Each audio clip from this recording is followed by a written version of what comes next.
हो। गीता का ज्ञान और राजयोग तुम्हें संपूर्ण पावन बना देता है। प्रश्न है, सतयुग में हर चीज अच्छे से अच्छी सतप्रधान होती है, क्यों? उत्तर है, क्योंकि वहाँ मनुष्य सतप्रधान है। जब मनुष्य अच्छे हैं तो सामग्री भी अच्छी है, और मनुष्य बुरे हैं तो सामग्री भी नुकसान कारक है। सतप्रधान सृष्टि में कोई भी वस्तु अप्राप्त नहीं है, कुछ भी कहीं से मांगना नहीं पड़ता। ओम शांति। बाबा इस शरीर द्वारा समझाते हैं, इनको जीव कहा जाता, इनमें आत्मा भी है, और तुम बच्चे जानते हो परमपिता परमात्मा भी इसमें है। यह तो पहले पहले पक्का होना चाहिए, इसलिए इनको दादा भी कहते हैं। यह तो बच्चों को निश्चय है, इस निश्चय में ही रमण करना है। बरोबर बाबा ने जिसमें पधरावणी की है वह अवतार लिया है, उनके लिए बाप खुद कहते हैं, मैं इनके बहुत जन्मों के अंत के भी अंत में आता हूँ। बच्चों को समझाया गया है, यह है सर्वशास्त्र शिरोमणि गीता का ज्ञान। श्रीमत अर्थात श्रेष्ठ मत, श्रेष्ठ ते श्रेष्ठ मत है ऊंच ते ऊंच भगवान की, जिसकी श्रीमत से तुम मनुष्य से देवता बनते हो। तुम भ्रष्ट मनुष्य से श्रेष्ठ देवता बनते हो। तुम आते ही इसलिए हो। बाप भी खुद कहते हैं, मैं आता हूँ तुमको श्रेष्ठाचारी निर्विकारी मत वाले देवी देवता बनाने। मनुष्य से देवता बनने का अर्थ भी समझना है। विकारी मनुष्य से निर्विकारी देवता बनाने आते हैं। सतयुग में मनुष्य रहते हैं परंतु दैवी गुणों वाले। अभी कलयुग में है आसुरी गुणों वाले। है सारी मनुष्य सृष्टि परंतु वह है ईश्वरीय बुद्धि, यह है आसुरी बुद्धि। वहाँ ज्ञान, यहाँ भक्ति। ज्ञान और भक्ति अलग अलग है ना। भक्ति की पुस्तक कितनी और ज्ञान की पुस्तक कितनी है। ज्ञान का सागर बाप है, उनका पुस्तक भी तो एक ही होना चाहिए। जो भी धर्म स्थापन करते हैं उनका पुस्तक एक होना चाहिए। उनको रिलीजियस बुक कहा जाता है। पहला रिलीजियस बुक है गीता, श्रीमद् भगवत गीता। यह भी बच्चे जानते हैं पहला आदि सनातन देवी देवता धर्म है, न कि हिंदू धर्म। मनुष्य समझते हैं गीता से हिंदू धर्म स्थापन हुआ और गीता गाई है श्री कृष्ण ने। कोई से पूछो तो कहेंगे परंपरा से यह श्री कृष्ण ने गाई है। कोई शास्त्र में शिव भगवानुवाच है नहीं, श्रीमद् श्री कृष्ण भगवानुवाच लिख दिया है। जो गीता पढ़े होंगे उनको सहज समझ में आएगा। अभी तुम समझते हो इसी गीता ज्ञान से मनुष्य से देवता बने हैं। जो अभी बाप तुमको दे रहे हैं, राजयोग सिखा रहे हैं, पवित्रता भी सिखा रहे हैं। काम महाशत्रु है, इस द्वारा ही तुमने हार खाई है। अब फिर उन पर जीत पाने से तुम जगत जीत अर्थात विश्व का मालिक बन जाते हो। यह तो बहुत सहज है। बेहद का बाप बैठ इनके द्वारा तुमको पढ़ाते हैं। वह है सभी आत्माओं का बाप। यह फिर है बेहद का बाप मनुष्यों का। नाम ही है प्रजापिता ब्रह्मा। तुम कोई से भी पूछेंगे ब्रह्मा के बाप का नाम बताओ तो मूंछ पड़ेंगे। ब्रह्मा विष्णु शंकर है क्रिएशन। इन तीनों का कोई तो बाप होगा ना। तुम दिखाते हो इन तीनों का बाप है निराकार शिव। ब्रह्मा विष्णु शंकर को सूक्ष्म वतन के देवताएं दिखलाते हैं, उनके ऊपर है शिव। बच्चे जानते हैं शिव बाबा के बच्चे जो भी आत्माएं हैं उनको अपना शरीर तो होगा। वह तो सदैव निराकार परम पिता परमात्मा है। बच्चों को मालूम हुआ है निराकार परम पिता परमात्मा के हम बच्चे हैं। आत्मा शरीर द्वारा बोलती है परम पिता परमात्मा। कितनी सहज बातें हैं। इसको कहा जाता है अल्फ बे। पढ़ाते कौन है? गीता का ज्ञान किसने सुनाया? निराकार बाप ने। उन पर कोई ताज आदि है नहीं। वह ज्ञान का सागर बीज रूप चैतन्य है। तुम भी चैतन्य आत्माएं हो ना। सभी झाड़ों के आदि मध्य अंत को तुम जानते हो। भल माली नहीं हो परंतु समझ सकते हो कैसे बीज डालते हैं उनसे झाड़ निकलते हैं। वह तो है जड़ झाड़, यह है चैतन्य। तुम्हारी आत्मा में ज्ञान है और कोई की आत्मा में ज्ञान होता नहीं। बाप चैतन्य मनुष्य सृष्टि का बीज रूप है तो झाड़ भी मनुष्यों का होगा। यह है चैतन्य क्रिएशन। बीज और क्रिएशन में फर्क तो है ना। आम का बीज डालने से आम निकलता है, फिर झाड़ कितना बड़ा होता है। वैसे मनुष्य के बीज से मनुष्य कितने फर्टाइल होते हैं। जड़ बीज में कोई ज्ञान नहीं है।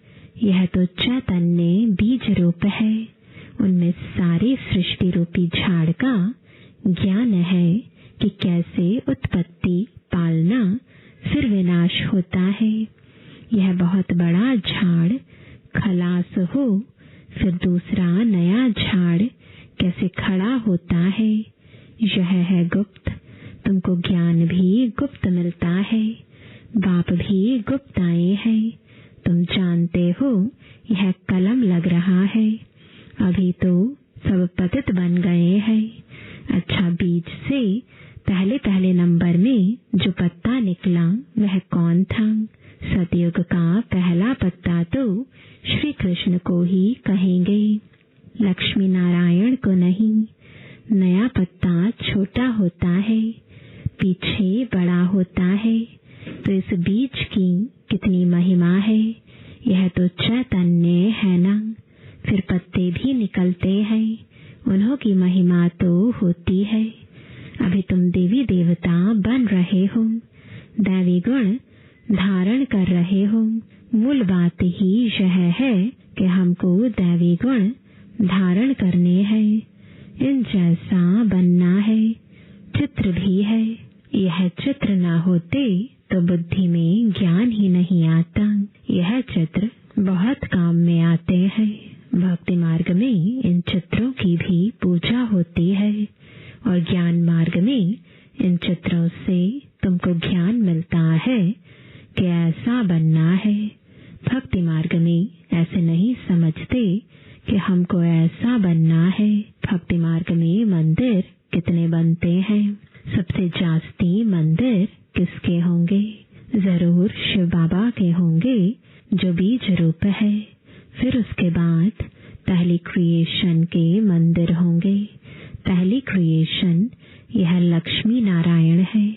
शिव के बाद इनकी पूजा सबसे जास्ती होती है। माताएं तो ज्ञान देती हैं, उनकी पूजा नहीं होती। वह तो पढ़ाती है ना। बाप तुमको पढ़ाते हैं, तुम किसकी पूजा नहीं करते हो। पढ़ाने वाले की अभी पूजा नहीं कर सकते। तुम जब पढ़कर फिर अनपढ़ बनेंगे तब फिर पूजा होगी। तुम सो देवी देवता बनते हो। तुम ही जानते हो जो हमको ऐसा बनाते हैं उनकी पूजा होगी। फिर हमारी पूजा होगी नंबरवार। फिर गिरते गिरते 5 तत्वों की भी पूजा करने लग पड़ते हैं। शरीर 5 तत्वों का है ना। 5 तत्वों की पूजा करो या शरीर की करो, एक हो जाती। यह तो ज्ञान बुद्धि में है। यह लक्ष्मी नारायण सारे विश्व के मालिक थे। इन देवी देवताओं का राज्य नई सृष्टि पर था, परंतु वह कब था यह नहीं जानते। लाखों वर्ष कह देते हैं। अब लाखों वर्ष की बात तो कभी किसकी बुद्धि में रह ना सके।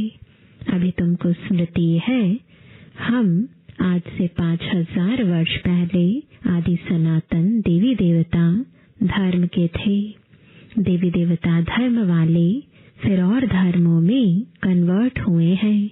हिंदू धर्म कह नहीं सकते, परंतु पतित होने कारण अपने को देवी देवता कहना शोभता ही नहीं। अपवित्र को देवी देवता कह ना सके। मनुष्य पवित्र देवियों की पूजा करते हैं तो जरूर खुद अपवित्र है, इसलिए पवित्र के आगे माथा झुकाना पड़ता है। भारत में खास कन्याओं को नमन करते हैं, कुमारों को नमन नहीं करते। फीमेल को नमन करते हैं, मेल को नमन क्यों नहीं करते? क्योंकि इस समय ज्ञान भी पहले माताओं को मिलता है, बाप इनमें प्रवेश करते हैं। यह भी समझते हो बरोबर यह ज्ञान की बड़ी नदी है। ज्ञान नदी भी है, फिर पुरुष भी है। यह है सबसे बड़ी नदी। ब्रह्मपुत्रा नदी है सबसे बड़ी, जो कलकत्ता तरफ सागर में जाकर मिलती है। मेला भी वहां लगता है, परंतु उनको यह पता नहीं कि यह आत्माओं और परमात्मा का मेला है। वह तो पानी की नदी है, जिस पर नाम ब्रह्मपुत्रा रखा है। उन्होंने तो ब्रह्म ईश्वर को कहा हुआ है, इसलिए ब्रह्मपुत्रा को बहुत पावन समझते हैं। बड़ी नदी है तो पवित्र भी वह होगी। पतित पावन वास्तव में गंगा को नहीं ब्रह्मपुत्रा को कहा जाए। मेला भी इनका लगता है, वह भी सागर और ब्रह्मा नदी का मेला है। ब्रह्मा द्वारा एडॉप्शन कैसे होती है, यह गुह्य बातें समझने की है, जो प्राय लोप हो जाती है। यह तो बिल्कुल सहज बात है ना। भगवान वाच, मैं तुमको राजयोग सिखलाता हूँ, फिर यह दुनिया ही खलास हो जाएगी। शास्त्र आदि कुछ भी नहीं रहेंगे।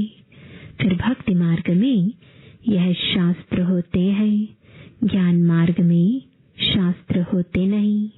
मनुष्य समझते हैं यह शास्त्र परंपरा से चले आते हैं, ज्ञान तो कुछ है नहीं। कल्प की आयु ही लाखों वर्ष कह दी है, इसलिए परंपरा कह देते हैं। इनको कहा जाता है अज्ञान अंधियारा। अभी तुम बच्चों को यह बेहद की पढ़ाई मिलती है, जिससे तुम आदि मध्य अंत का राज समझा सकते हो। तुमको इन देवी देवताओं की हिस्ट्री ज्योग्राफी का पूरा पता है। यह पवित्र प्रवृत्ति मार्ग वाले पूज्य थे। अभी पुजारी पतित बने हैं। सतयुग में है पवित्र प्रवृत्ति मार्ग, यहाँ कलयुग में अपवित्र प्रवृत्ति मार्ग है। फिर बाद में निवृत्ति मार्ग होता है, वह भी ड्रामा में है। उसको संन्यास धर्म कहा जाता है। घर बार का संन्यास कर जंगल में चले जाते हैं, वह है हद का संन्यास। रहते तो इसी पुरानी दुनिया में ही है ना। अभी तुम समझते हो हम संगम युग पर हैं, फिर नई दुनिया में जाएंगे। तुमको तिथि तारीख सेकंड सहित सब मालूम है। वह लोग तो कल्प की आयु ही लाखों वर्ष कह देते हैं। इनका पूरा हिसाब निकाल सकते हैं। लाखों वर्ष की तो बात कोई याद भी न कर सके। अभी तुम समझते हो बाप क्या है, कैसे आते हैं, क्या कर्तव्य करते हैं। तुम सबके ऑक्यूपेशन को, जन्म पत्री को जानते हो।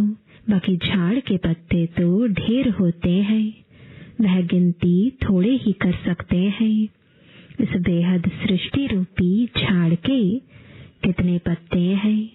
5000 वर्ष में इतने करोड़ हैं, तो लाखों वर्ष में कितने अनगिनत मनुष्य हो जाएं।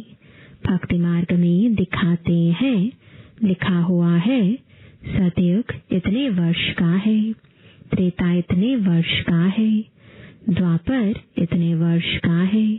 तो बाप बैठ तुम बच्चों को यह सब राज समझाते हैं। आम का बीज देखने से आम का झाड़ सामने आएगा ना। अभी मनुष्य सृष्टि का बीज रूप तुम्हारे सामने है। तुमको बैठ झाड़ का राज समझाते हैं, क्योंकि चैतन्य है। बताते हैं हमारा यह उल्टा झाड़ है। तुम समझा सकते हो जो भी इस दुनिया में है, जड़ व चैतन्य हूबहू रिपीट करेंगे। अभी कितना वृद्धि को पाते रहते हैं। सतयुग में इतना हो नहीं सकता। कहते हैं फलानी चीज ऑस्ट्रेलिया से, जापान से आई। सतयुग में ऑस्ट्रेलिया, जापान आदि थोड़े ही थे। क्रमानुसार वहाँ की चीज यहाँ आती है। पहले अमेरिका से गेहूं आदि आते थे। सतयुग में कहाँ से आएंगे थोड़े ही।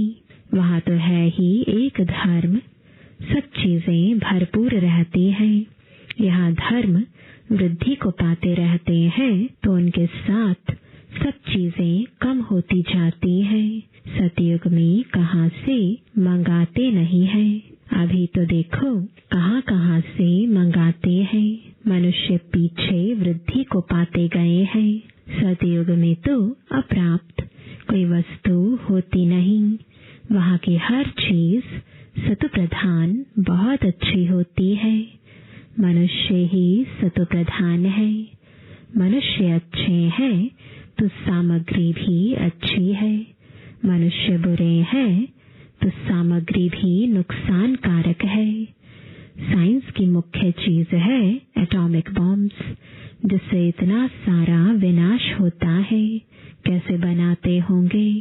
बनाने वाली आत्मा में पहले से ही ड्रामानुसार ज्ञान होगा। जब समय आता है तब उनमें वह ज्ञान आता है। जिसमें सेंस होगी वही काम करेंगे और दूसरे को सिखाएंगे। कल्प कल्प जो पाठ बजाया है वही बजता रहता है। अभी तुम कितने नॉलेजफुल बनते हो। इनसे जास्ती नॉलेज होती नहीं। तुम इस नॉलेज से देवता बन जाते हो। इससे ऊंच कोई नॉलेज है नहीं। वह है माया की नॉलेज, जिससे विनाश होता है। वह लोग यानी साइंटिस्ट मून में जाते हैं, खोजते हैं। तुम्हारे लिए कोई नई बात नहीं। यह सब माया का पंप है। बहुत शो करते हैं, अति डीपनेस में जाते हैं, बहुत बुद्धि को लड़ाते हैं। कुछ कमाल कर दिखावे। बहुत कमाल करने से फिर नुकसान हो जाता है। क्या क्या बनाते रहते हैं। बनाने वाले जानते हैं इनसे यह विनाश होगा। अच्छा, मीठे मीठे सिकिलदे बच्चों प्रति माता पिता बाप दादा का याद प्यार और गुड मॉर्निंग। रूहानी बाप की रूहानी बच्चों को नमस्ते। रूहानी बच्चों की रूहानी बाप दादा को गुड मॉर्निंग और नमस्ते। धारणा के लिए मुख्य सार है। पहला, गुप्त ज्ञान का सिमरण कर हर्षित रहना है। देवताओं के चित्रों को सामने देखते उन्हें नमन वंदन करने के बजाय उन जैसा बनने के लिए दैवी गुण धारण करने हैं। दूसरा, सृष्टि के बीज रूप बाप और उनकी चैतन्य क्रिएशन को समझ नॉलेजफुल बनना है। इस नॉलेज से बढ़कर और कोई नॉलेज नहीं हो सकती। इसी नशे में रहना है। वरदान है, एक बाप दूसरा न कोई। इस पाठ की स्मृति से एक रस स्थिति बनाने वाली श्रेष्ठ आत्मा भव। एक बाप दूसरा न कोई। यह पाठ निरंतर याद हो तो स्थिति एक रस बन जाएगी। क्योंकि नॉलेज तो सब मिल गई है। अनेक पॉइंट्स हैं, लेकिन पॉइंट्स होते हुए पॉइंट रूप में रहे, यह है उस समय की कमाल जिस समय कोई नीचे खींच रहा हो। कभी बात नीचे खींचेगी, कभी कोई व्यक्ति, कभी कोई चीज, कभी वायुमंडल। यह तो होगा ही, लेकिन सेकंड में यह सब विस्तार समाप्त हो, एक रस स्थिति रहे, तब कहेंगे श्रेष्ठ आत्मा भव के वरदानी। स्लोगन है, नॉलेज की शक्ति धारण कर लो तो विघ्न वार करने के बजाय हार खा लेंगे।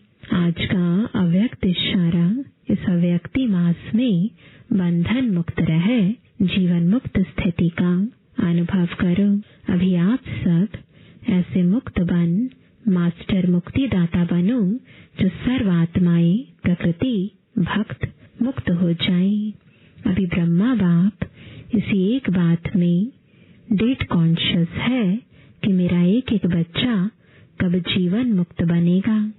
ऐसे नहीं समझना कि अंत में जीवन मुक्त बनेंगे, नहीं।